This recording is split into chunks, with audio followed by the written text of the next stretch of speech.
It's your boy Bleeve. Everybody listen up. Let's get it. I'm trying to put money in your pocket. That crypto wallet. That bing bada bing ching ching big profit. Even when the market's sideways, I'm looking for ways to get paid. I'm checking my coins around breakfast, then again around bedtime. Bet this, it's not financial advice, but I'm always right. I'm always right. I'm always right. I'm always right. I'm always right. I'm always right. I'm always right. I'm always right. I'm always right. I'm always right. I'm always right. What is going on, everybody? I hope you're having a great evening. My name is Bleeves. This is Bedtime with Bleeves. And for those of you that don't know, you've been looking in the chat, it looks like we are on a shit-talking safari. So I'll see you guys in the jungle later, walking my dog, going to the bathroom while I'm getting ready for this show. First of all, I don't ever pee anymore. Forget that. And walking the dog. I actually have a dog. I mean, you know, it meows, but it's a dog. So you better check that shit out. Anyway, so we got a great we had a great day really in cryptocurrency. Not price action. We didn't really get the price action that we were looking for, but we got the groundwork laid for something good to happen. Now, could it still all crash down and burn? Look, anything can happen in this crazy ass crypto space. But generally speaking, oh my God, what is his name? Dingus McDildo, Gary Gensler. Look, it is almost impossible to be as checked out and as dumb as this guy has become in the last little while. Not only, by the way, let's just you know what? Here we go. Let's get over to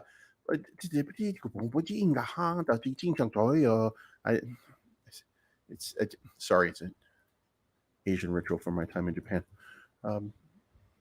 Gary Gensler, this is outrageous, right? So Goldman Gary is out here. Says today's the last day to submit comments on the SEC's proposal on expanding and updating regulation. All right, so it gets this right here. All right, there's nothing about the crypto securities market that suggests that investors and issuers are less deserving of the protections of our securities laws. Congress could have said in the 1930s that the security laws applied only to stocks and bonds. For more, read my remarks. And then Twitter, God damn it, Twitter popped up and gave him a strike on this and said that this would be helpful. It is important to note that the application of the Howey test to cryptocurrency and digital assets is still a topic of debate and ongoing regulatory scrutiny. Furthermore, the SEC does not have unilateral power to declare anything they wish a security. Oh my God. Let's just, you know what? Let's check let's just check it all out. And then holla. Submit and agree. There we go. So Gary, even look, when even Twitter bots are dunking on you, then yeah, it's starting to get a little bit weird out here. But he really is. He our man, Gary Gensler, hero to all, is just getting dunked on all over the crypto space, all over Twitter space, just everywhere.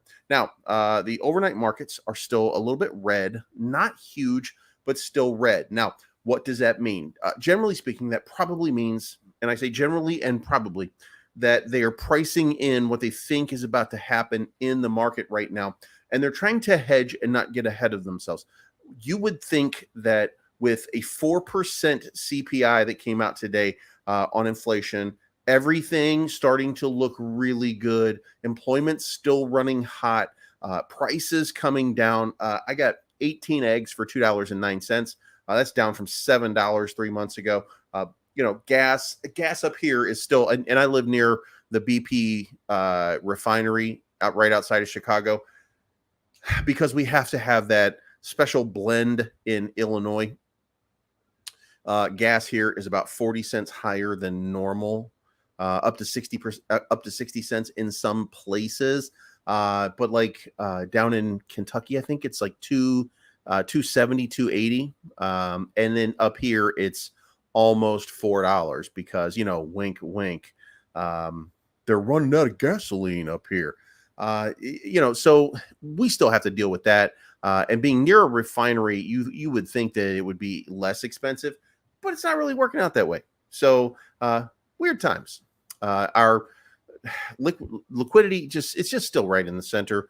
No real change here. We're not moving any which way. There are things that have been moving, which we'll start talking about in just a little bit. But generally speaking, the last hour has been pretty green. The day has been predominantly green. Nothing huge. XRP retraced way back from 54 cents, down from 54 cents to 51 cents. And why is that? Well, we don't have clarity. We don't have the slam dunk that everybody wanted. And then everybody, I think, really wanted to see Annalisa Torres come out and go, YOLO, baby, and just start dunking on everybody. And it didn't really happen. So, and yeah, you guys might be in some other places where it's way more expensive. Gas is $3.40 in South Jersey. Average gas prices do change around. I don't know if you have like clean regulation stand. I mean, I know California's got to have some expensive gas, but you know, we'll see. We'll see what the gas looks like pretty soon. Now, back to the matter. Altcoins lose favor as Bitcoin, Ether, and stablecoins command 80% of the 1 trillion crypto market. Now, taking it back one step to coin market cap, and we go look over here, we see a $1 trillion market cap. We see that 500 is Bitcoin, 200 is Ethereum, and then 83 is Tether, and USDC is 28. So that's 712. That's 800. That's 795. This is 823. And then there's 9 more million here. So that's 832. So most of this market at this point is Bitcoin, ETH, or stable. So that's and by the way, that's not really that's not really a horrible thing. And it's not, because it's still cryptocurrency, and the cryptocurrencies that really, really, really matter. And we've got a diluted market. We've got a very diluted market. It would serve us well to lose half of the cryptos because they don't serve a purpose. They don't serve a value. They don't serve a reason to exist. And I'm not trying to be a maxi here, by the way. I do believe that you should be able to launch crypto if you want to. And if people don't like it, it fucking doesn't do anything. But you really, we do have too many. Everybody is diluting the pool. When SHIB ran the way SHIB ran, it was because there weren't a ton of options like there are now. When even when Saitama ran, there weren't a ton of options like there were now. There were still plenty of them, but I mean, at this point, we're just pumping out new tokens. And then, you know, you got your maxis, the guys that get in, they buy the top, and they're like, we're going to the moon, baby, because they bought the top of it, and then they're just wrecked, and they know that this is it. And then the only thing that they have to do is just wait for the bear market, and then, you know, they just sit there dying on the vine. You know, like we there really should be some way to at least curb this down a little bit. So the regulatory agencies, the regulation coming might just change this around just a little bit. So we do have to pay attention to it. We are going to have to watch it for the next little while, but they do command most of this cryptocurrency marketplace. Of course, they always have. Nothing's really, really changed. It's always kind of been that way. So when they say this, I mean, what is it? 76% normally, and now it's 80%. So, you know, remember when we say the 82%, Jesus Christ, it is kind of high. But so what? Anyway, more stuff going on here. Binance CEO controversial move, selling Bitcoin to save BNB. Now, I'm not going to read you the article because the article seems to be, according to CZ Binance, bullshit, because he comes back out with Binance has not sold Bitcoin or BNB. We even still have a bag of FTT. It is amazing they can know exactly who sold based on just a price chart involving millions of traders. FUD. And this is Skew, a person named 52 Skew, who has, well, it's just a picture, but it's can confirm this is true. This is what he says. Can confirm this is true. Looks like Bitcoin is being sold off for USDT reserves. USDT reserves are being pumped into BNB aggressively since May 27. BNB is being sold off for BUSD to suppress volatility in Bitcoin. It makes no fucking sense to begin with. BUSD is pumped into Bitcoin to suppress downside volatility so Bitcoin can be, and whatever this is, it is ridiculous. And even CZ says that they all come out together at exactly the same time with the same FUD, absolutely coordinated effort with bad faith actors, in my opinion. Maybe they are shorting, who knows? And you know, maybe that is the case. Maybe they're just trying to do that. They don't know what the hell they're talking about. And look, we have a lot of people in this market, in this space, that just have no fucking clue. They can track something, but they don't know the character of a person. They don't know what that person is or is not doing. By the way, make sure you hit the like button on the way in. Certainly helps me in the algorithm, pushes me up, gets more people coming in here, checking things out. So, but, you know, CZ Binance rejects us outright. Then let's move on here. U.S. inflation cools to 4% annual rate, setting the stage for the Fed's decision on interest rates. Now, the latest report from the U.S. Bureau of Labor Statistics reveals that the annual inflation rate dipped to 4% in May. This data marks the smallest increase since March of 2021. The consumer price index on all our consumers rose 0.1% in May on a seasonally adjusted basis, while increasing 0.4% in April. Over the last 12 months, the all items index increased 4% before seasonal adjustment. This was anticipated to be quite a bit higher. So now we're looking at presently the interest rate stands at the highest point in 16 years and indicates a staggering probability over 93% that there will be no rate hike this month. Approximately 6.9% of market participants participated in the 25 basis points increase in the U.S. central bank. Nevertheless, history has shown the FedWatch tool to be remarkably accurate, suggesting that the 25 BPS hike may be deferred until the subsequent FOMC meeting. So what they're expecting to see come out is they're expecting to see a hawkish tone being taken. And what they expect to happen is that Jerome Powell's going to come out. He's going to get on, he's going to come up to the podium. They're going to be like, dude, hold on one second. And they're going to come over. They're going to grab an egg crate for him to stand on. It's not going to be tall enough. And they're going to grab a chair. They're going to put the chair on top of the egg crate. And then he's going to be up to the mic. And then they're going to be like, he's going to be like, hey guys, what's going on? We think that the, and blah, blah, blah, blah, blah. They're going to be very hawkish on what they think. They don't want to give hope to the markets right now because the markets seem to be reacting in a positive fashion. And they're going to want to try to push it down. They don't want to see it run. They don't want to see it succeed. So they're going to give it a little bit of a negative sentiment, try to push it down a little bit, and remain quote unquote hawkish. But that won't last for very long.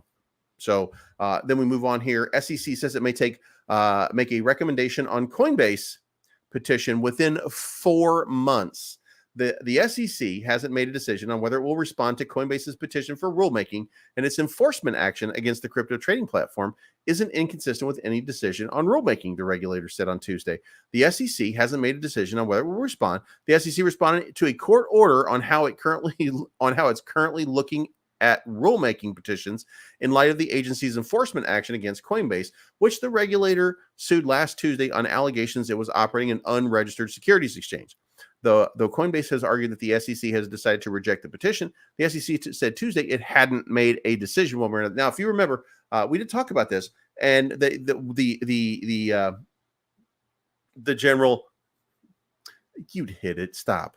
You don't want that XRP. Nobody wants that goddamn XRP.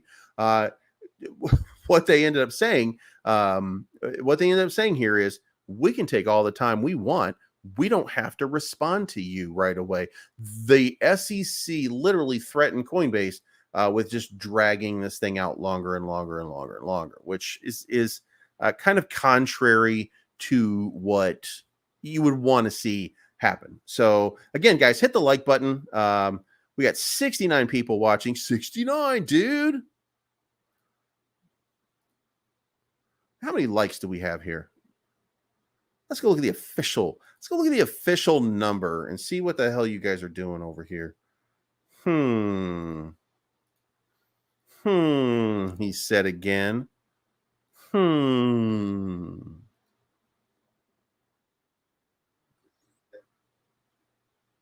Only 32 likes out of, God damn it. Ooh, ugh, gross. So hit the like button. Let's get up to 50 likes. Come on, guys. Help me out here. This does push me up in the algorithm. It does get more people watching. I do need more subscribers. Help a brother out. So anyway, it looks like they're going to drag it out, and we'll see how it plays out. But here is something that just worked out unbelievable. A federal judge ordered the Security and Exchange Commission and Binance lawyers to keep negotiating about limits on the company, reporting back to her by Thursday. So they rejected the offer that the SEC laid out, saying that they wanted to freeze everything on the Binance exchange. A federal judge overseeing the SEC's case against Binance declined to order a temporary restraining order freezing the U.S. trading platform's assets. This would allow the U.S. arm of the company to continue doing business while hashing out restrictions with the regulator. If the two sides can agree on limits, Judge Amy Berman Jackson of the D.C. District Court said there is absolutely no need for a restraining order.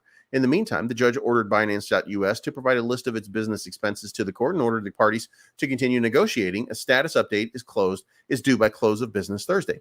And by the way, if the SEC maintains themselves as non-compliant and that they're not attempting in good faith, then that does create another issue in which she will interfere and prevent them from doing whatever it is that they're looking to do. So earlier in the day, the judge hinted that she may be inclined to grant some sort of restriction on Binance's access to assets, but not a full restraining order, ordering the company to reconcile their proposed restrictions and ordering the SEC in contrast what it wanted with what the company proposed in lieu of the restraining order itself. So the SEC is basically wanting a complete shutdown, and they want to take control, right? And she's not having that. So interesting times. China now hinting at lifting a crypto ban amid Hong Kong's regulatory progress, which means we'll probably see a pump coming from the Asian markets. If not today, it may take a 24, 48 hours. It might take a day or two because we're still kind of waiting to see what happens with the U.S. market. So this is fantastic news, and we'll see how it plays out. Now, on to the broader markets. We've had a decent enough day. The market, by the way, is starting to pump. We had, I think we were up about 8 billion for the day. We had the second yellow candle in a row forming right now. We had a nice yellow, barely a yellow candle. A lot of volatility. Look at this candle and look at each one of these candles. These are enormous amounts of volatility that are happening right now. So, but it's not, by the way, pushing in any specific direction. What you want to see, if you want to see the market pump, is you want to see exactly what you got here. You want to see this right here. You want to see this right here. Problem is, you also got this up here. So this market is just kind of oscillating in the middle, and we don't know which direction it wants to really go. Now, of course, people want it to go up. So if there's enough interest, then it should start pumping. But we don't know yet. So, we're going to have to pay attention to the markets and see over the next little while how it plays out. XRP, the pump has stopped over here. We've got this big blue candle that minted for them yesterday, and it's down already today. This, as we wait for the results, we don't know what's happening yet, but we'll see. A couple of blue candles here, and then we've got ETH on a yellow candle right now, but we'll see how it plays out overnight.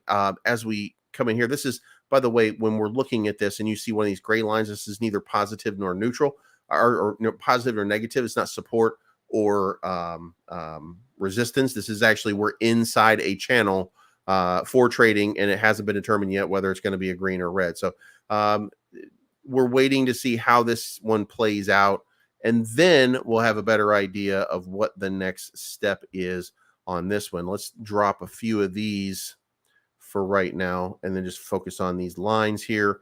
So I'm going to leave that dump incoming right there so that we have an idea of that spot. And then 2027, going to leave that right there as well. Other than that, we're just going to wait and see exactly what happens here over the next little while. And we should probably dump that one too. So here we are waiting to see what happens in the market for Ethereum, XRP. Luna Classic is moving. It's not moving up anymore. It looks like it had a little lift, but that lift hasn't been maintained. Starting to roll back down and back down and back down over the last couple of days. We did get parity in 40 minutes. Parity will start. So that would mean that the next step is going to be repegging this bad boy right here. And that would mean to me, anyway, that would mean to me that this thing is probably going to set itself off. Now, remember, when we really thought something good was going to happen, it almost went back to a dime. So it is nothing to say that the potential exists for a nice little 10x off of this if we can get back into that local high again. Don't know if we will or not, but possibility certainly exists. Bone obviously broke way down. We never got our $4.20 bone. SHIB whales are continuing to dump on SHIB. So I don't know what to say other than that. They are continuing to dump, and we've had 2 yellow candles in a row. So the pickup has started back in the reverse direction. So we'll see how all of that ends up playing out. And now let's move on to Ben. Ben is trading up 9.5% today. It did break out of its channel, but it's going to have to maintain above this channel. Got rejected at 67 again. It's been rejected off of that a couple times already over the last few hours. This is, I want to say it's make or break time. I mean, it's not really, but it's very difficult over here because, I mean, you really see a lot of selling constantly on Ben. The amount of trading at each level. And remember, I said, early on that it can't maintain itself at this level right here and just kind of stay pumping because people are still going to just continue dumping on it, right? And we hadn't really flushed out the hands that are not going to be there at the end. So, we're still kind of waiting to see something, as an announcement or something spectacular really happen. Now, what we did see, though, is, and it's not on the chart anymore today, but we saw today 55 ETH buy, and then we saw 22, I want to say 22 ETH buy, both happening like very quickly, one after the other. So somebody is on to something in Ben, and they realize that something is happening, which caused this big green candle over here. Actually caused this one over here. And it ran it up to 68, and then it dunked down, and now it's starting to do your standard retracement. So we'll see what happens over the next little while. Grumpy Cat trading at 1131. You can see the chart over here on Grumpy Cat just really spiked up, ended after going up to about 1431, ended up retracing back down because, again, once you pump a little bit, you got the little Chattington fuckboys that are just going to sell. That's just what they do. It's who they are. They're trading. They're not holders. Pepe 92.82, still nothing. RFD 13.97, still nothing. SHIB 68.09, obviously still nothing.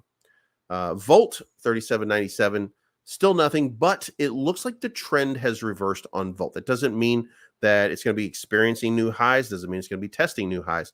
But it does mean that it has at least started to move back towards a positive direction. It looks like it may be found the floor, and then it's now going to start bouncing off of that. Of course, the wicking down here would indicate that there was a pump to come, and then you had some wicks coming here. And by the way, when you zoom in, what you see a lot of wicks on the bottom because there's still a lot of selling to be done, but you're not seeing the wicks at the top. It's the candles are filling up and it's continuing to move upwards. So that's not enough trade volume, by the way, for me to say anything special yet. But, it's entirely possible that something could happen and really get it on a nice little run. Voltoshi at this point, it's 8:30. So Voltoshi's probably asleep right now, or at least heading to bed right now. So we'll probably not know anything if there is anything. But there's rumors that there's another tier 1 exchange that's about to launch, and something else might be happening. VultiFlex, or maybe the first payout in VultiEco. Something might be happening pretty soon. So we'll see what they do. 3106 on Cult. Not really doing much of anything right now. Not yet. Bloom trading at 7105. Loyal at 5101. PSYOP at 8166.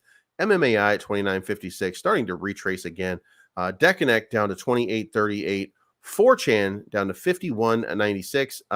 Trying to reverse itself, by the way, but finding it a little bit difficult. And WAGMI down 12% in the last couple of hours, by the way. Chads being Chads, man. It's all I can say. Chads being Chads. So that kind of, I think that pretty much covers what we got to cover today. So it looks like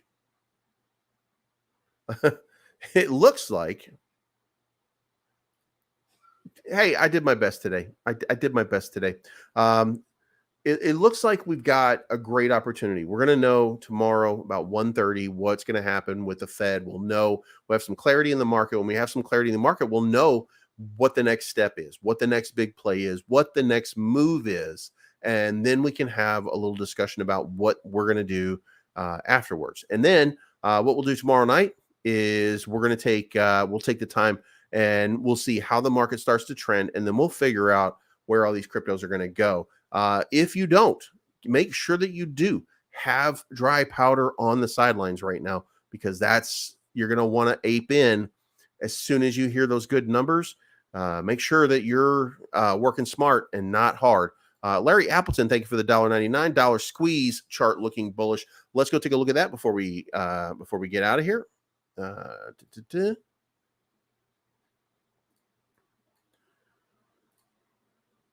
DSQ, I think it is.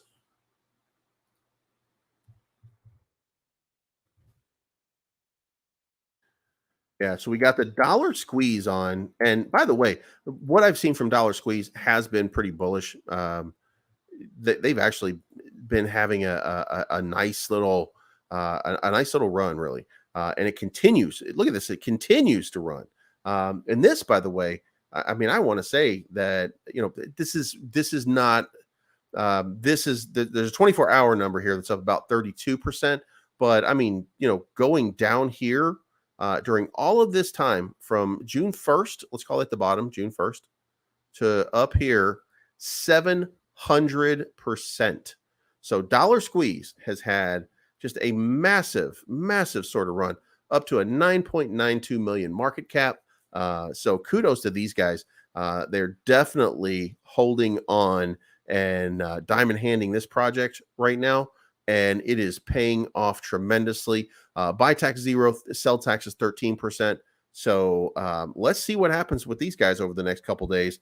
Interesting to see it play out. By the way, I'll be making content for tomorrow for a couple of different projects, and then on Friday I'll be starting the partnership with 100x Gems. So if anybody wants to be a partner, then contact me on Twitter at BLEEVESCRYPTO, and we can talk about putting you guys up there too. So there we go. It's not financial advice. My name is Bleeves. I'm always right, and we will talk to you again very, very. I'm going to go walk the dog. I'm not going to take a shit, by the way. I'm going to go walk the dog. Walking the dog. The dog. The dog. Whoa, another shot of the bullet.